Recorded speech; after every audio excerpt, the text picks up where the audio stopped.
like you all to close your eyes. Closed? Okay, now you can't see me right now, but I'm actually riding a unicycle, juggling hundreds of balls.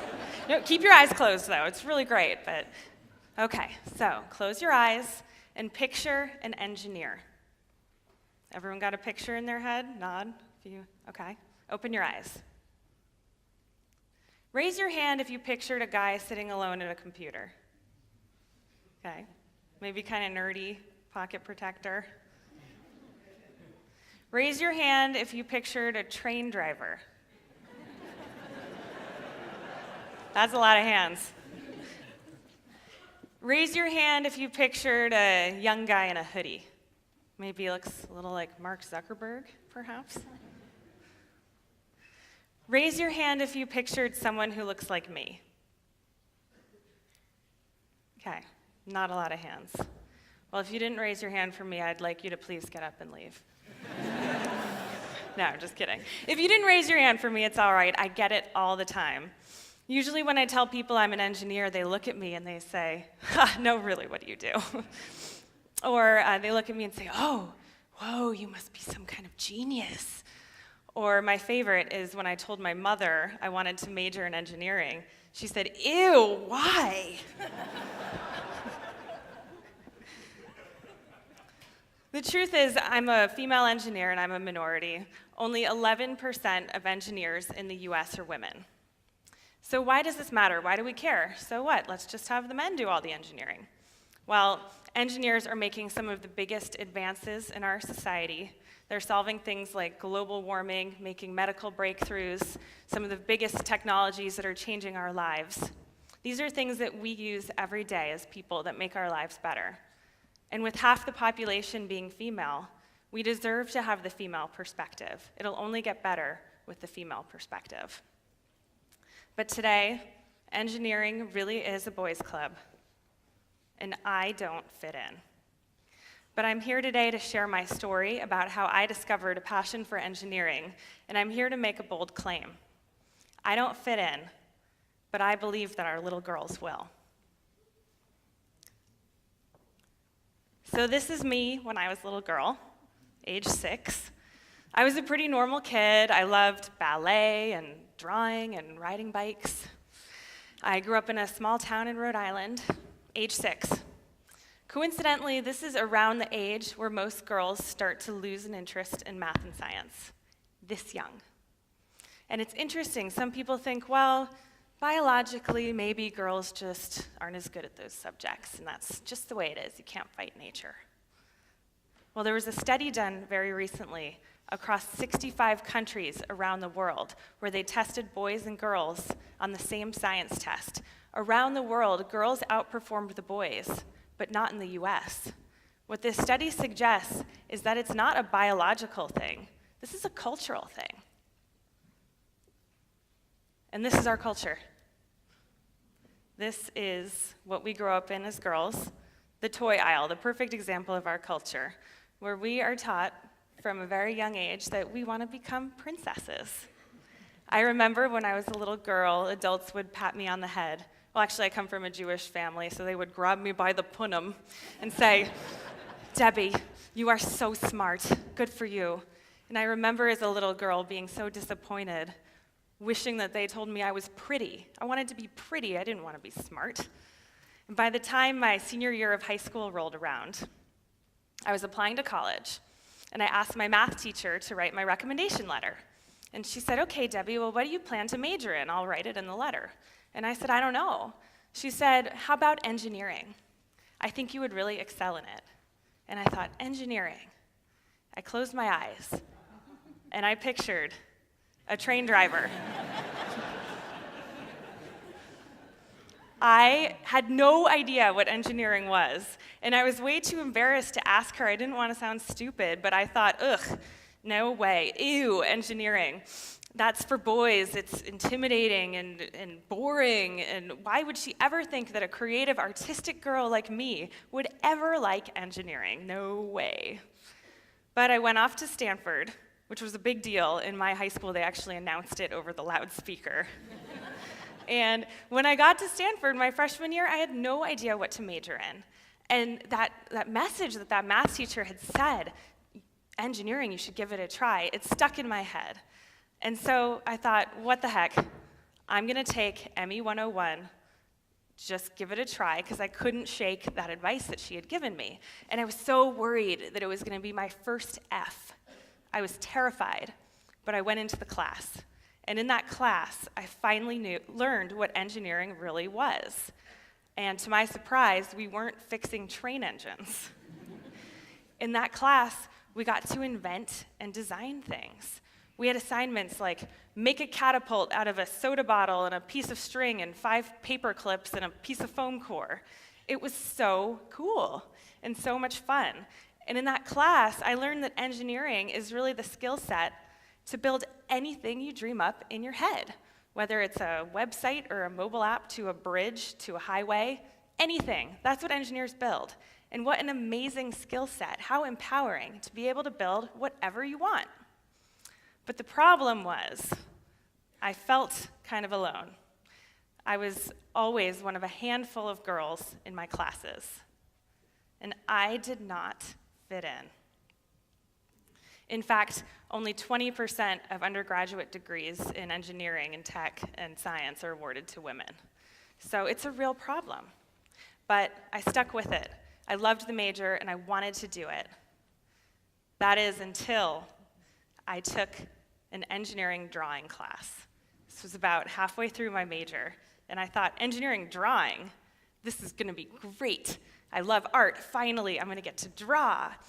The problem was in this class, you had to draw in perspective, draw in 3D. And for some reason, I had this total mental block. I was really struggling with the material. And our final assignment, we had to put our drawings up on the wall for critique.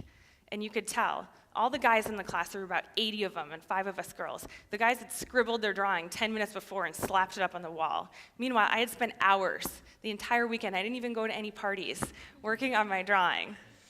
And when the professors went around the room and they got to my drawing, they took a look at it and they looked out into the room and they said, raise your hand if you think Debbie should pass this class. And I just stood there, beet red, humiliated, looking around. Some people are kind of half raising their hands. I was horrified. And they're like, come on, raise your hand if you think Debbie should pass the class. The room was silent. Finally, my good friend piped up and said, how dare you? How dare you humiliate her in front of this room? She obviously has put a lot of effort in, and it's your responsibility to teach her, not to make fun of her. Well, I'm glad he said that, but even still, the tears were streaming down my face, and I ran out of the classroom, and I thought, this isn't for me. I'm not naturally good at this stuff. Maybe I should just give up engineering.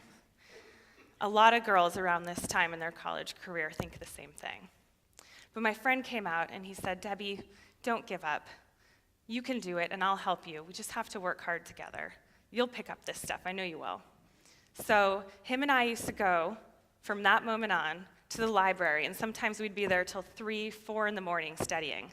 And in that library, I saw all of those guys from my classes, the guys who I thought just knew it and it was so easy for them. They were there at the library at 3 in the morning. I caught them.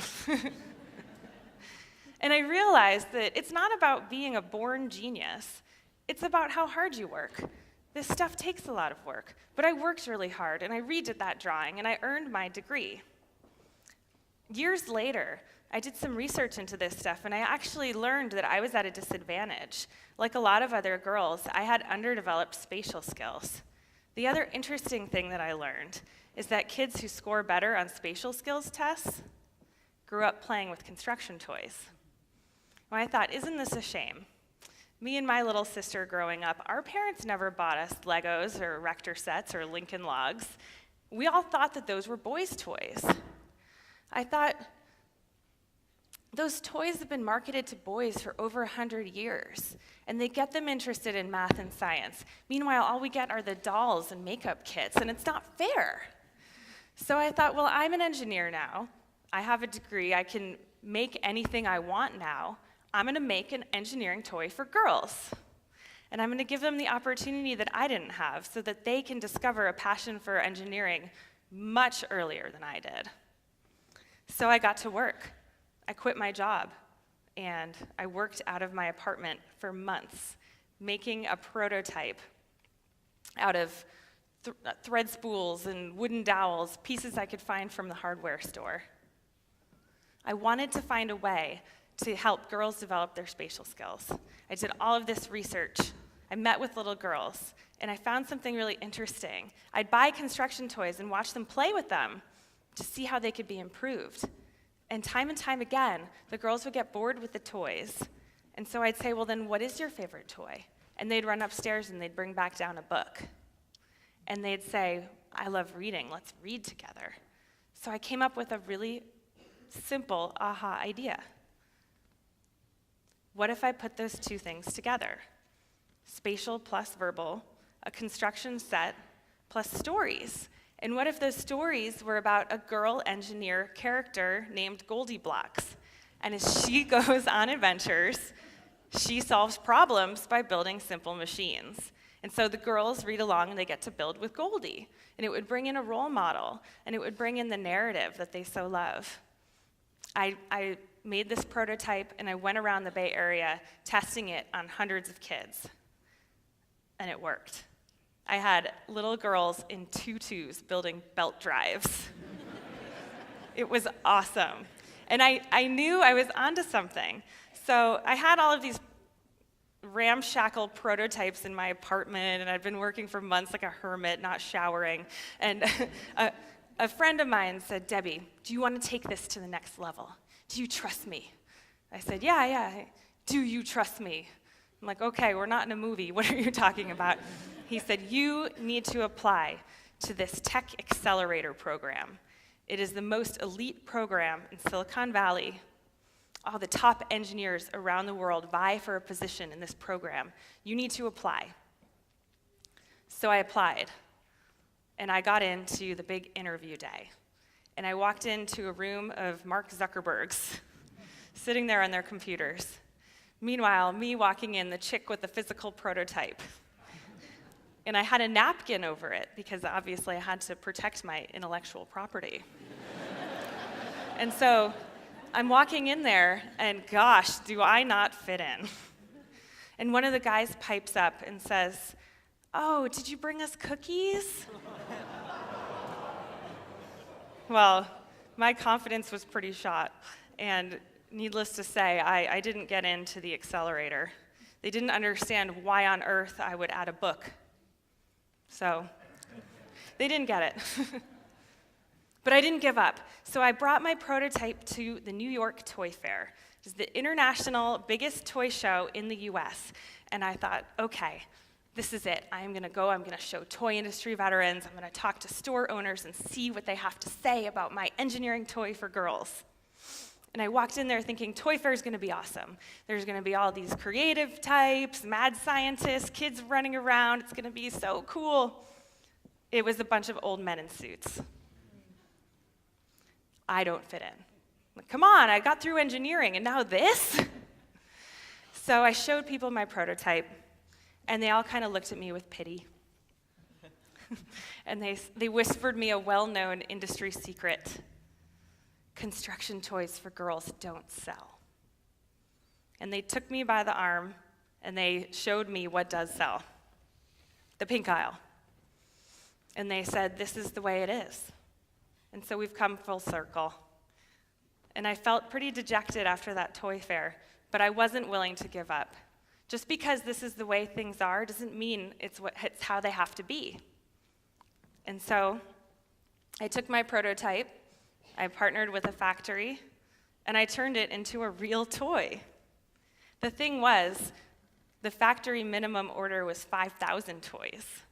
And with all of this rejection, I didn't know if people were going to want it. So I put it up on Kickstarter. I had a goal of raising $150,000 in 30 days to make this toy a reality. I hit go, I crossed my fingers, and I hit my goal in 4 days.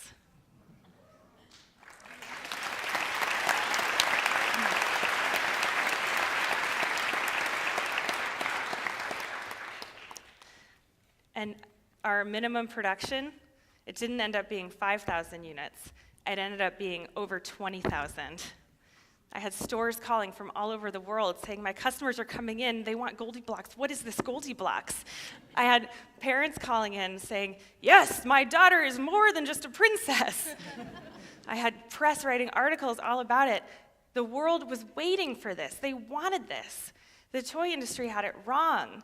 Yeah, sure, some girls like princesses and tiaras, and I like that stuff too. But there's so much more to us than that. There's so much potential. And for me, I couldn't be more happy to be putting my engineering skills into this product because it leverages not only the math and science that I worked so hard to learn, but it also leverages my creativity. And engineering is such a creative thing, and I never knew it. And it's so fun for me to get to use my creative voice and my artistic skills as a part of engineering. And it's so important that we include that perspective. And the other thing that's so great about it is engineering is for people. We're designing things for people. So how fun for me to get to spend my time playing and learning with little girls and understanding what their needs are and designing things for them. It couldn't be more rewarding. Our toys are now hitting the doorsteps of thousands of girls around the world.